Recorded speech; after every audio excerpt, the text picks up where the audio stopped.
one thing, right? Like the child being a child actor, that transition is super, super, super, super tough. If you were to choose to have, y'all want to keep acting, I want to go for the next gig, you start getting older, voice changes, parent changes. Was there a season of just like,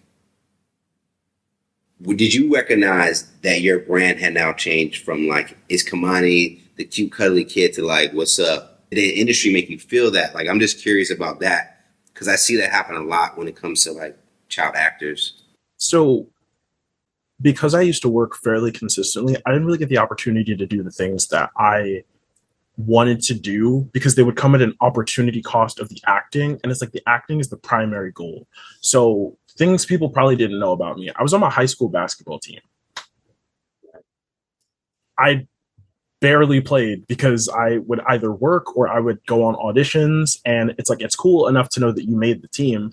But being able to be like, yo, coach, like I want playing time. And he's like, bro, you are not at practice. Like, what are you talking about? So I think for me, it was the idea that I could figure out a better balance of the things that I did get to do versus the things that I haven't yet had the opportunity to live out and what that could offer me. So earlier, I gestured to a specific audition that I went out on where I felt like I got a little shook and I was just like, what's going on right now? And it was the idea that it felt like I did not have a specific brand in that moment. Like I walked in and I'm like, I've been on hundreds of auditions. This circumstance has happened to me millions of times. But this is the first time that I'm actually seeing it, right? Like that consciousness just like developed in a moment where I'm like, oh, snap, you look like me and I look like you. And one of us is going to get this and one of us is not. And we have to acknowledge that there are different versions of you right now. I think for me, it kind of just all came in at once where I'm like, this person is taller, this person is older. And instead of thinking about it as these people do not have the acting chops that I have, they don't have the commitment, the dedication, they don't have the ability to like, I used to like write notes in my scripts about like the way in which I thought people would say things if they didn't say these specific words, like working on the subtext. Like if I had to be silent, what am I thinking during this moment? And I didn't have formal acting training. It was genuinely just a sense of like, what is this person trying to communicate? And when I would memorize lines, I'm like, what would someone say to the thing that you just said in response? And whoever wrote this line wrote it because they heard you say something or like, this makes sense to respond to. None of that was there working for me the way it was supposed to in that moment. The only thing that I was feeling, and it was something I was feeling for probably one of the first times in my life, was anxiety. Like I was feeling really anxious. And I remember getting in a car and my mom being like, hey, so how'd the audition go? And she feeling like, it's all right. She was like, yeah. I was like, yeah, it was just a lot. And then we're going home and we get the phone call from my family friend who's like, yo, what happened? What was that? And me just being so embarrassed because I was like, dude, like I felt like I might have blown that, but it felt confirmed in that moment that I definitely did. And there were other people who had called my agent and been like, yeah, no, we've seen like better tapes from him, or, you know, he was doing really, really great, but in the director's session, this wasn't phenomenal. And it had never really stuck with me. Again, it really was just the sense of like, I probably wasn't the right fit, or dang, I really didn't give that my best take and I got to do better next time. But it was all iterative. It was all going through the process of saying, this is to better me for the next time. After that one audition, I was able to get out of that mindset that, you know, like I did not have my own brand because I remembered I did. I'm like, I look a specific way and you look very similar. Once we all open up our mouths and start speaking and performing and embodying somebody's story, we're all very different people. And that's the whole point, right?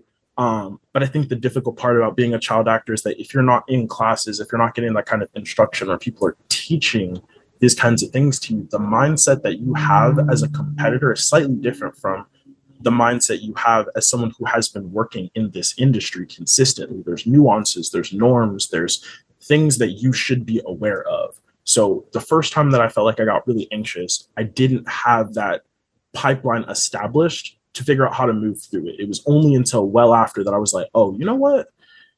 That was really unnecessary. Like I should have just taken a moment to go outside, shake that off and be like, why am I here right now? Like, what is the goal and how can I use this to move forward? The deep, deep. It makes me kind of as we kind of like close out. I'm sure you started at that moment, start reflecting on like what path you want to take. You start, it seemed like you start reflecting on like career life is happening. Um, so I know one of the big questions is maybe a lot of times people ask you like what happened? Where are you? Why don't we see you as much like we used to? What is the definite? Is there a definitive answer to that?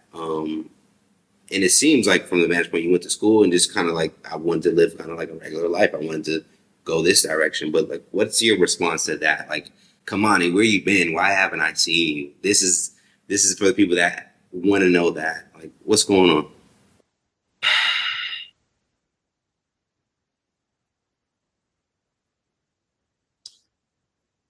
When people have asked me that question for the past few years, and not even the past few years, right? Like it's 2024 now. I want to say ever since like 2018, people have been asking me this question. And over those years from like 2018 to like 2023, I think I've been kind of field testing or like fire testing different responses of that question. Mm-hmm. And I think the easiest thing to say is when you're auditioning and it's just an audition, and you have like a sure thing that you're trying to do, like, oh, I'm trying to go see my girl, or I got a basketball game, or it's junior prom and I want to go and I have an audition.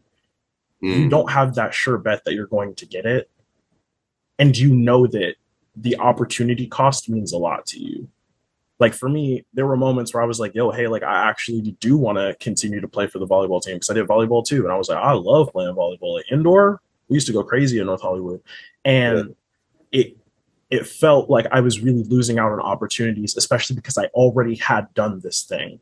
Like for me, I have a resume that I think rivals a good amount of people, and it's something that I feel proud to stand on and to affirm. The sacrifice that my mom made is one that I feel like has given us a really cool opportunity, and I'm really glad that I feel like I got to live up to that. Like I feel like I got to have a pretty good resume that says, like, mommy, thank you so much for everything that you did. I feel like I genuinely got to make the most out of that. And I'm proud and appreciative of your ability to give me that opportunity. I also want to try some other things now. So after I did a little stint in community college, I realized that I did love education. And I was like, I really want to go to a 4 year and take some time to study some stuff that I'm really interested in. So I graduated from USC this past year because when I was doing community college, I'd been attending and working part time. So when I graduated from high school, I did like a small little thing with our speech and debate team, but it was like my senior year, so I didn't get the opportunity to really interact. When I went to community college, I really got the opportunity to interact and I fell in love with the activity. It was really fun. And it just spoke to something that I think I hadn't had the opportunity to get spoken to in a while. And I parlayed that into a lot. So I worked at two amazing private schools in the Los Angeles area for 5 years. And then I was like, you know what? I think I want to take this time to get back into acting. And honestly, I really want to write and direct. So I'm like, cool, I'm gonna quit my two jobs at these places and I'm gonna go back into this full time. Yeah. You know what happened when I made this decision? I mean, so many things can go left and right, but what happened? The second writer strike. Copy. So for me, I'm like, what is really going on? Okay. The ability to say that I felt like the transition to go back into that was kind of stunted or like affected and unable to move forward, like really just like partially blocked by the writer strike happening again. I was just like, you know what? Let me take my time making this transition back in. I really am enjoying the work that I do currently, and I probably can do this for a couple more years, see where this takes me, and then come back to it. One thing that my parents were really strong on affirming for me as a kid is they're like, this acting thing is something that you always can come back to. Like they never really gave me that sense. It's like you only have like a couple years, or like you know, when you play a sport, you're like, hey man, like you only got a couple years left. Like your knees are gonna be bad real soon, so you got to get the most out of this as best as you can.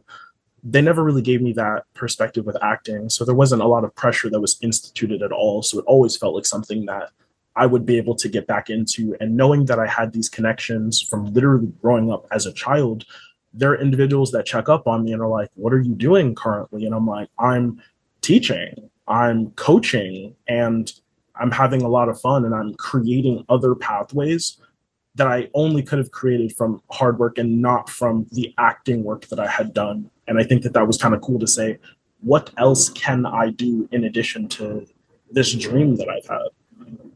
Yeah. So I think for those that are like, hey, where are you? We don't see you as often, and we still want the opportunity to see you. I will say, hold your breath.